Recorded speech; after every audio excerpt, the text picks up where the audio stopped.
지난해 떠들썩했던 골프장 캐디 성추행 사건 기억하시죠? 박희태 전 국회의장이 20대 초반의 여성 캐디에게 손녀딸 같다며 신체 일부를 만져서 재판을 받게 된 사건인데요. 결국 성추행 혐의가 인정이 됐고 1심에서 징역 1년에 집행유예 1년을 선고받았습니다.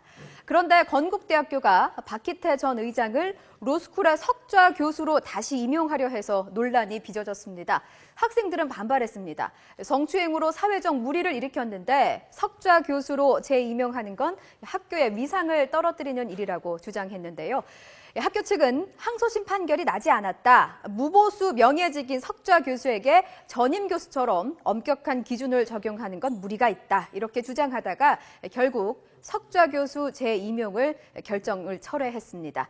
박 전 의장이 사양했기 때문입니다. 한바탕 해프닝으로 끝났습니다만 최근 대학가가 교수들 성추행 사건으로 몸살을 앓지 않았습니까? 학교 측이 논란을 자초했다는 지적이 나오고 있는데요. 이슈 대담에서 계속해서 이야기 나눠보겠습니다. 예, 이 문제 비롯해서 오늘 있었던 얘기들 좀 나누겠습니다. 지금 여러분께 명확하게 해설을 해주시기 위해서 세 분 나와 계신데요. 백기종 전 수서경찰서 강력팀장, 그리고 부장판사 출신이시죠. 여상원 변호사, 그리고 박지훈 변호사 세 분 나와 계십니다. 안녕하십니까? 안녕하십니까? 예. 건국대학교가 아주 오늘 호격을 치렀습니다. 예. 본인들은 사실 이런 의도가 이렇게 하려고 하는 의도는 아니었을 것 같은데, 어쨌든 결국 취소를 했어요. 경북대학교가 조금 어떻게 보면 경솔했다고 봐야죠. 예. 이미 내정돼 있다 하더라도 박희태 전 의장이 1심에서 징역 6월에 집행유예 1년 받았지 않습니까? 예, 그렇죠. 뭐 벌금을 받았건 뭐 예. 징역형을 집행유예를 받았건 그거는 좀 물렸어야 되죠. 예. 근데 예. 이론적으로 건국대학교 입장도 이론적으로는 맞죠. 뭐냐면 최종 대법원에 있어서의 판결이 안 나온 상태이기 때문에 네. 사실 그때까지는 홀드하는 것이 이론적으로 맞지 않나요? 이 사건은 그러니까 무죄 추정의 원칙에 예. 뭐 지금 말씀하시는데 이 사건은 박희태 전 의장이 일부 인정하고 다만 벌금 선고를 바랬던 사건이거든요. 예. 그러니까 그 성추행이란 게 이게 뭐 어떤 형을 어떻게 받느냐 이게 예. 중요한 게 아니고요. 좀 대학가라면은 가장 깨끗해야 될 우리 사회의 어떤 뭐 상아탑이라고 그러지 않습니까? 상아란 게 얼마나 희고 순수합니까? 이런 데서 이런 사회적인 물을 일으킨 분이 비록 형이 낮게 나온다 하더라도 그런 분을 학생들을 가르치는 뭐 석좌 교수님이 저는 뭐 대학에 안 있어서 모르는데 어떤 걸 가르치는지 모르겠는데 가르치는 경우도 있습니다. 예, 가르치는 경우도 있다면은 어떻게 모신다는 것은 한 번 더 예. 생각해 봐야죠. 뭐 지금 저는 가야 된다 이런 얘기는 아닌데 네. 일반적으로 우리가 석좌 교수 하면은 그게 두 종류가 있어요. 그러니까 월급을 받는 분도 계세요. 근데 그 월급을 받는 분은 본인이 펀드를 외부에서 이제 갖고 오셔가지고 거기에서 이제 저거 학교는 타이틀만 주는 경우가 있고, 또 하나 뭐냐면 수업을 했을 경우에는 시간 강사로 나오시는 분, 그 시간 강의료만 받고 단 타이틀만 석좌 교수로 하시는 분도 있고, 그러면 그런 분들은 강의 안 하면 아무것도 없는 무보수죠. 그러니까 이제 그게 박희태 의장께서 어떤 케이스인지는 제가 알 수가 없는데, 뭐 알려진 바에 의하면 박희태 전 의장 같은 경우는 뭐 수업을 잘 안 하는 안 후자에 가까운 그러면 이쪽이 명예만 무보수 있는 거죠, 명예직인데 뭐. 예. 아마 건국대학교 입장에서는 아직 형이 합정되지 않았고 재판 진행 중이니까 그렇죠. 아주 좀 쉽게 이렇게 결정한 게 아닌가. 예. 학생의 입장에서는 요새 교수 사회에서 성추행 많거든요. 예. 그건 1심 재판 받은 사람 왜 쓰느냐 이래가지고 이렇게 충돌되는 그런 상황이 아닌가 생각합니다. 일찍이 예상된 논란이었죠. 예. 2008년도 새누리당 그때는 한나라당이죠. 당대 예. 당 대선거의 돈 봉투 사건에 고승덕 전 그때도 의원이 논란이 있었죠. 고승덕 전 의원이 예, 폭로를 예. 했지 않습니까? 예. 모 경제지에 칼럼도 쓰고 했는데 그 이후에 난 관련 없다고 했지만 결국 고승덕 의원이 검찰 조사에서 진술을 한 부분인데 예. 결국은 그때도 그 이후에 2013년도 석좌 교수 임명할 이후에도 학생들로부터 굉장한 어떤 반목적인 그런 현상이 나왔었죠. 예. 이번에 또 석좌 교수를 재임용하시겠다 이제 건대에서 이렇게 하셨는데 결국은 철회를 하셨지만 학생들한테는 사실 로스쿨 법학 전문대하고도 석좌 교수 같으면 사실 그 법적인 책임을 묻거나 피자로 입건된 상태 같으면 그런 분이 석좌 교수로 온다고 하는 건 학생들한테 거부 반응이 굉장히 많을 것이다 하는 예상을 하셨어야 된다. 저는 이렇게 봅니다. 그러니까 이번 기회에 대학교도 석좌 교수, 명예교수 다 좋은데 그 명예 어떤- 교수는요. 예. 33년, 아니, 그러니까 예, 학교마다 좀 예, 다른데 그렇죠. 30년 예. 이상 근속을 하면 무조건적으로 줍니다. 예, 그런 게 학교마다 알고 규정. 그러니까 석자 교수만 예. 그럼 한정한다면은 어떤 그 전직 아주 화려한 전직 이걸 보고 그냥 할 게 아니라 정말 존경받는 분을 석자 교수로 하는 풍토가 기대됐으면 좋겠습니다. 사실 요새 석자 교수가 굉장히 많은 분들이 석자 교수 타이틀을 갖고 와서 저도 깜짝깜짝 놀랄 때가 있는데 좀 많이 보편화가 된 거는 사실인 것 같아요. 근데 뭐 명예 교수는 이제 한 학교에 오래 근무를 하지 않습니까? 뭐 25년 혹은 30년 학교마다 규정은 다른데 그러면 명예 교수 타이틀은 평생 가져갈 수가 있어요. 단 강의는 3년 정도밖에 주지 않습니다. 이제 그런 건데 예, 뭐 어쨌든 재판은 어떤 결과가 나올 거라고 재판 지금 보십니까? 2심 항소심에 항소를 했습니다. 박기태 예. 전 회장이. 예. 1심에서는 징역 6개월에 집행유예 1년이 나왔는데 예. 막 검찰이 구형이 300만 원이었거든요. 예. 막 검찰 구형에 대해서 1심 법원에서는 막 집행을 한 것 같은데 제가 생각할 때는 피해자 합의가 됐습니다. 강제추행죄는 지금 합의 부분이 제일 중요하기 때문에 약간 지금 1심형보다는 좀 줄지 않겠나. 그러니까 준다는 건 곧 벌금이 나올 거라는 생각이 좀 듭니다. 뭐 그건 좀 두고 제 봐야 되는 거고 추측입니다. 사회적 여론도 네. 있으니까 알겠습니다. 자, 다음 주제 넘어가 보겠습니다. 포스코 건설의 비자금 조성 의혹을 수사하고 있는 검찰이 정준양 전 회장과 전현직 임원들을 출국 금지했습니다.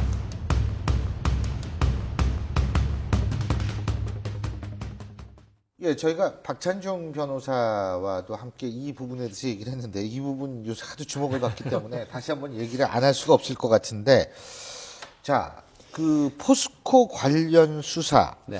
이게 이제 일부에서는 기획 수사다 뭐 이런 얘기를 제기하고 있고 그런데 뭐 겨냥한 기획 수사다 이명박 정권은 어떻게 보세요? 사실 중앙지검 특수 2부 지금 배당이 돼 정준영 포스코 예. 회장 지금 수사를 하고 전 회장, 예, 전 회장이죠. 그러니까 지금 그 출국 금지 조치를 했죠. 2009년 2월부터 2009년 2월부터 2014년 3월까지 포스코 예. 회장을 하셨는데 지금 이제 문제가 뭐냐면 비자금 조성, 그다음에 그 회장으로 재직 중인 계열사 부실 인수 의혹인데 이 계열사가 35개 정도에서 2012년 임기 말까지 무려 75개 계열사로 늘어나는데 이게 소위 말하면 자본 잠식한 회사도 있고 국내외 이런 M&A 형식으로 기업 인수 합병한 건데 지금 이제 여기서 그 특수 2부에서 의혹을 삼고 있는 건 모 차관 있지 않습니까? 지경부에 예. 그 분의 입김으로 해서 MB 정권이 개입을 했다. 그 지금 가장 대표적으로 문제가 되고 있는 게 그 플랜트 기자재 업체인 성진 오지텍이에요. 뭐 언론에도 보도가 됐습니다만 여기에다가 무려 1,600억 이게 키코로 인해서 거의 도산 상태인데 이걸 1,600억에 인수를 하죠. 근데 이걸 살리기 위해서 결국 4년 연속 그 굉장히 흑자였던 게 이 사실 포스코 플랜트에 합병을 했는데 2,900억이 손실이 보고 결국 4년 동안 4,900억 상당히 소요가 돼버려요. 그래서 이게 무너지죠, 거의. 이런 거에 굉장히 많은 10여 개의 부실 인수 합병이 지금 의혹이 불거졌어요. 또 해외에도 인수했던 부분. 이게 과연 어떤 보훈 인사로 해서 여기에 대한 보훈 논란이 있다. 이 부분을 지금 수사를 집중적으로 수사하고 있다. 조금 더 놀라야 될 만한 게 사실은 검찰 수사가 진행 중인 시작 단계입니다. 예. 단초 단계에서 이완구 총리가 부패와의 전면전을 선언을 했습니다.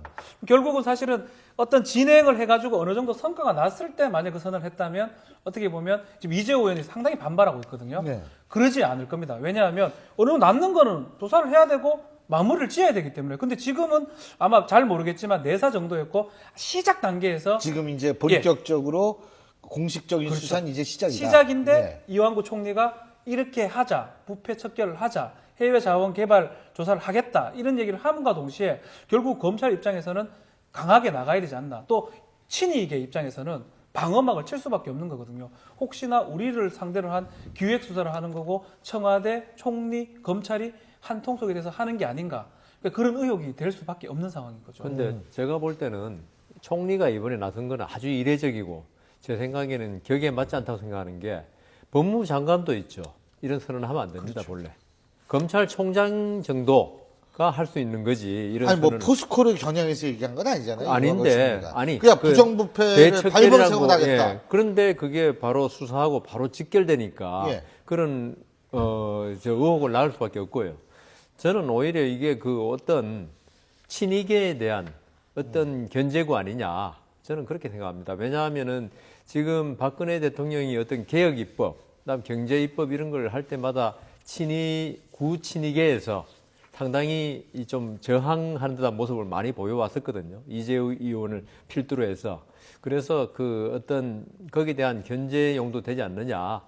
그러니까 친이 정치권에 대해서 견제구를 던지는 게 아니냐 이렇게 생각합니다. 근데 제가 궁금한 게요. 예. 포스코는 정권이 바뀌고 나면 이게 항상 이 세간의 입에 오르내릴 정도로 회장들이 계속 전부는 아닙니다만 어쨌든 일부 회장들이 계속 입에 오르내리고 있었거든요. 이거는 뭐 누구를 겨냥을 했다, 어떤 친이계 겨냥을 했다 이렇게 얘기하기에는 너무 좀 우연의 일치가 많은 것 같아요. 포스코는. 그러니까 이게 아무래도 뭐 지금은 민영화 됐다고 하지만은 정부가 가장 많은 지분 가진 데는 맞죠. 그러니까 이게 그 꼭 한국 마사회 있지 않습니까? 예. 마사회는 정권 바뀌면 꼭 마사회 회장이 바뀌지 않습니까? 예. 그 마사회가 워낙 큰 돈을 만지는 데니까 그렇다는 이야기도 있는데 뭐 그건 제가 잘 모르는 사실이고 예. 이 포스코도 아무래도 얼마나 큰 돈을 만지는 데입니까? 그리고 이번에 저는 아까 그 포스코에서 많은 기업을 인수했다 그러는데 그게 아까 우리 백 팀장이 뭐 박모 전 차관과 연관됐다 그러면 이거는 한번 우리가 의심해 볼 수 있는 거죠. 그 사실 정권 바뀌면은 공신들 외우해 줄 때가 아주 많지 않습니까?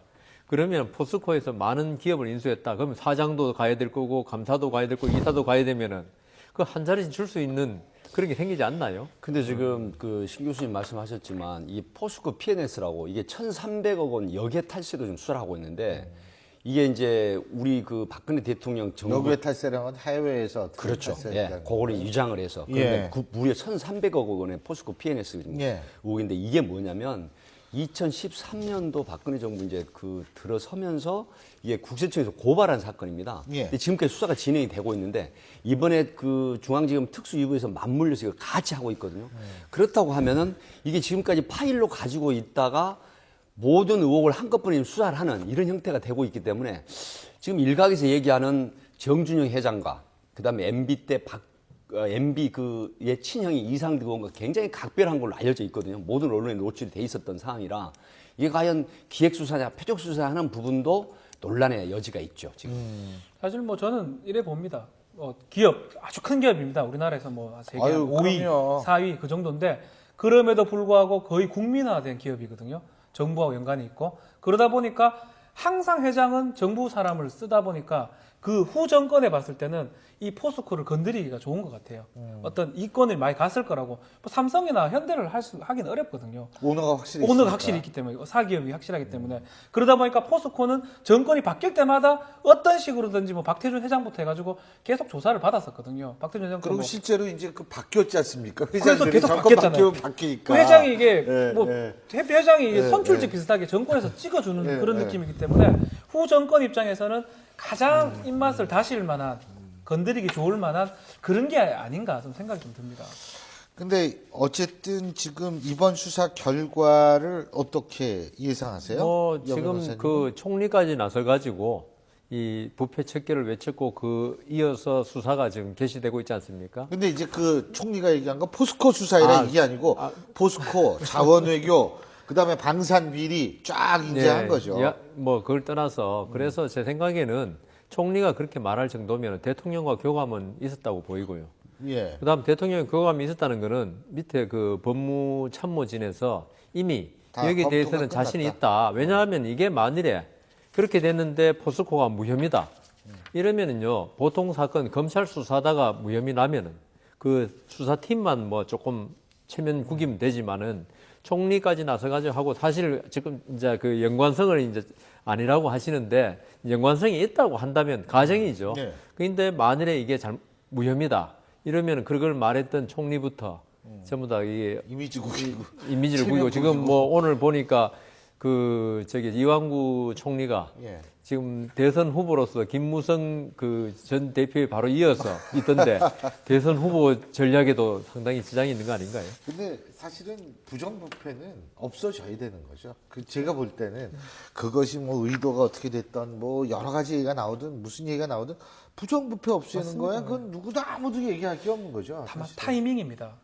우리가 주목하는 거는 네. 왜 하필이면 이 시점에 이완구 총리가 저 얘기를 할까인데 그 타이밍이라 하는 게 이게 어떻게 뭐 지지율이 사실 청와대가 좀 대통령 지지율 올라가고 있거든요. 지금 그렇죠. 반등을 하기 위한 더 좋은 어떤 다면적인 포석의 하나가 아닌가. 또 총선도 다가 있으니까 친이를 견제를 또 해야 되고 그런 측면에서 검찰 수사를 하면서 지지율도 올리면서 국정 또 어떤 원동력을 얻을 수 있기 때문에 여러 가지 포석으로 봤을 때는 정치권에서 이용하기 좋은 어떤 그러니까 수사 호재가 결과는 아닌가. 물으셨는데 이 업무상 배임 아까 백 팀장 말씀대로 많은 돈을 들여서 형편없는 회사를 인수했다 그러면 업무상 배임 또는 횡령이 되기 때문에 네. 처벌은 반드시 가능하다고 봅니다. 알겠습니다. 어쨌든 포스코 문제 저희가 계속 한번 주시를 해보고 볼 겁니다. 자, 다음 주제 화면으로 만나보시죠.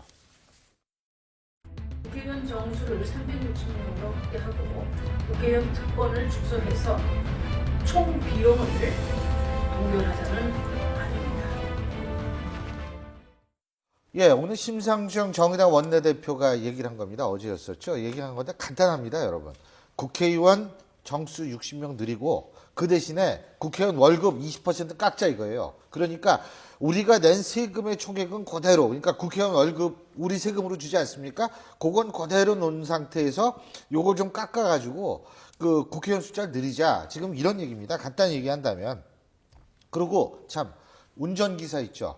이 운전기사 우리 세금으로 월급 주는데 그거 없애겠다. 네. 예, 이건데 자, 어떻게 보십니까? 국회의원들의 음주운전이 늘어날까요? 어떻게 보십니까? 농담이었습니다. 예. 제 생각에는 지금 심상정 의원이 말씀하신 아주 단순한 이야기거든요. 예. 그 20%인가 뭐 깎아가지고 세비 20% 그 깎아서. 국회의원 더 늘리자는 네. 건데 제 생각에는 국회의원들이 지금 우리 사회에 뭐 어느 조직이든지 공과 과가 있는데요. 국회의원이 사실 우리 사회에서 안 건드리는 부분이 없습니다. 사기업체의 뭐 취직 부탁부터 지역 구민의 뭐 이런 그런 게 모든 게 이런 청탁이라는 게 이번에 김영란법에서도 뭐 이야기는 됐습니다만 이걸 민원이라는 그 포장하에 어떤 자원의 효율적 분배를 해치는 거거든요. 국회의원이 지금 300명인 상태에서도 지금 뭐 드러난 부분도 있고 안 드러난 부분도 있지만 많은 청탁, 이권 청탁 이런 게 있어 왔거든요.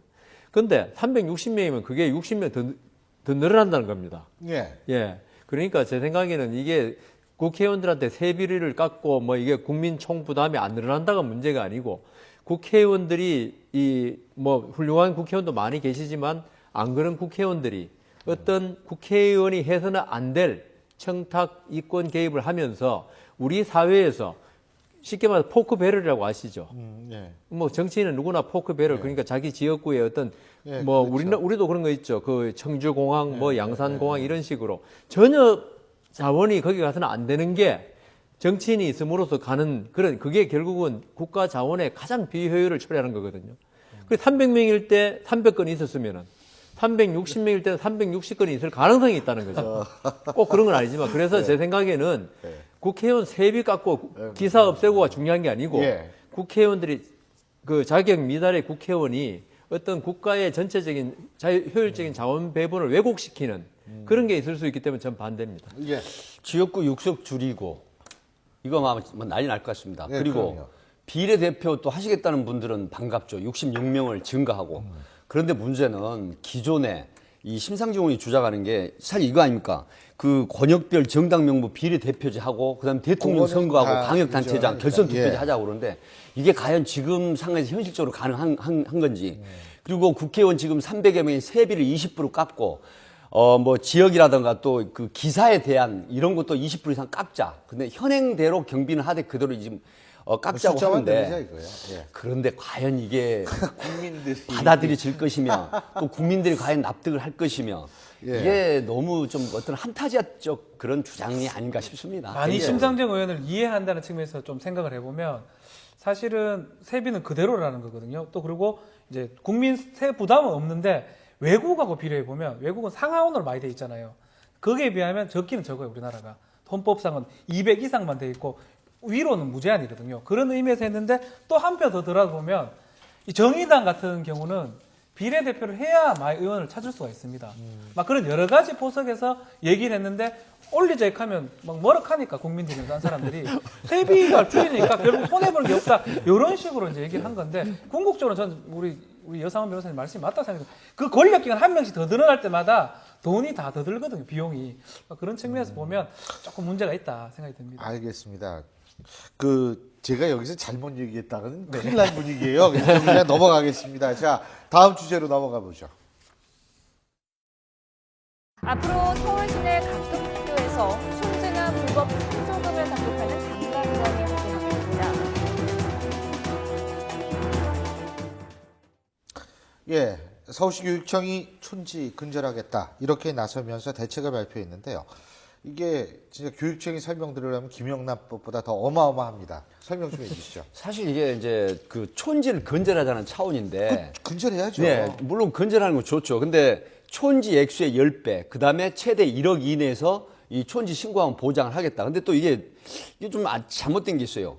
그 교감과 교사를 바로 또 촌지 근절 이혼으로 선정을 하자 그러면 그럼 그분들이 촌지 받으면 누가 합니까? 근데 1억 원을 누구든 신고하면 1억 원 주는 거예요? 10배 이내. 그러니까 만약에 100만 원 촌지를 받으면 10배 이내에서 1억 원까지 보상을 한다는 거거든요. 그러니까 100만 원 촌지를 준 거를 신고를 하면 1000만 원까지는 받을 수 있는 거예요? 1000만 원까지 받을 수 있다는 예? 거죠. 예. 그러니까 그 액수가 만약에 1000만 원을 받았으면 1억까지도 보상을 하겠다 이겁니다. 근데 뭐 1000만 원 갖다 주는 학부형도 가끔 있다고 저는 들었습니다만. 진짜로요? 예. 이야. 그런데 이게 어느 동네인지 좀 말씀해 주시면 제가 그 동네 가면은 오늘만 좀 1억 버는 거 아니에요? 예. 그런데 이제 이게 저는 학교에서 촌지 근절 대책 이혼을 교감이나 교사로 선정을 하고 그다음에 이제 잠재적으로 교사들을 사실 이 촌지를 받는 그런 파렴치한 매도하는 듯한 그런 범죄 집단이 네, 시작한다, 그래서 이거죠? 사실 저는 이게 굉장히 좀 잘못된 정책이다 이렇게 생각이 되기 때문에 예. 저는 여기까지 줄이겠습니다. 욕먹을 것 같아서 여상원 변호사님이나 우리 박지원 변호사님 좀 하십시오. 욕먹을 거는 제가 해야 합니까? 근데 예. 이게 뭐 촌지가 근절될까요? 이렇게 되면 근데 이게 촌파라치가 이제 생기는 거죠. 예. 김영란법 때도 그랬는데 사실은 우리 형법 체계하고 안 맞는 것들이죠. 왜냐하면은 김영란법도 범죄 행위를 한 대 대해서 처벌해야 되는데 범죄 행위와 전혀 관계없는 것까지 다 처벌하겠다. 물론 그게 범죄 행위는 나중에 발전할 가능성이 있기 때문에 미리 싹을 자르자는 의미도 했지만 그거는 그때 범죄가 될 때 처벌하는 거지 어떤 대명천지의 법치국가에서 범죄 행위의 가능성이 있다는 것만으로 처벌하는 것은 법치주의에 맞지 않거든요. 근데 이 경우에 지금 1, 2만 원짜리도 처벌하겠다 그러거든요. 그러면 옛날에 그 고구마 많이 싸주고 시골에서는 촌지로 했었는데 고구마 요새 상당히 비싸지 10,000원어치 상자 싸주면 이게 처벌받는다는 건데 근데 제 생각에는 이것은 너무 과잉 반응이고 인기 영합적인 거고요. 근데 또 한편으로 그러면 촌지 준 학부모는 어떻게 할 것이냐. 그게 그렇죠. 문제되는데 뇌물 거기에 공여가 대해서는 되는 말이 거죠. 없어요. 예. 그런데 이것은 제가 볼 때는 이 촌지를 줘서 어떤 이 선생님의 업무가 비틀어질 때 그러니까 성적을 더 준다거나 예. 전혀 아닌데 이건 배임이 되거든요. 일종의. 예. 이런 배임죄로 처벌할 수 있을 때 알겠습니다. 학부모도 배임죄의 공범으로 처벌하는 거지 촌지 준 것만으로 처벌한다 하는 거 이거는 좀 잘못된 것 같습니다. 아주 짧게 예, 말씀을 간단히. 드리겠습니다. 저기 VCR에 나왔는데 예. 요새 1, 2만 원짜리 이게 핸드폰으로 막 줄 수 있습니다. SNS로. 예. 선물 빵도 예, 주고요. 예, 맞아요. 커피도 빵 주고. 사 먹고 예, 커피 예. 사 먹고 이러는데 맞습니다. 그거는 정도는 줘도 되지 않겠습니까? 저는 그런 생각입니다. 저거는 저도 많이 받거든요. 우리한테 많이 받고 너무 정의 어떤 우리나라가 정의 사회인데 너무 변호사님 냉정합니다. 예. 커피 한잔 하시죠. 뭐 이러고 그럼 보내는 저거를 거. 보냅니다. 저기 그렇죠. 가면 징계를 맞아야 되니까 선생님한테 맞습니다. 냉정하네요. 예. 예. 냉정한 세상이 됐습니다. 오늘 세 분 말씀 여기까지 듣죠. 고맙습니다. 감사합니다.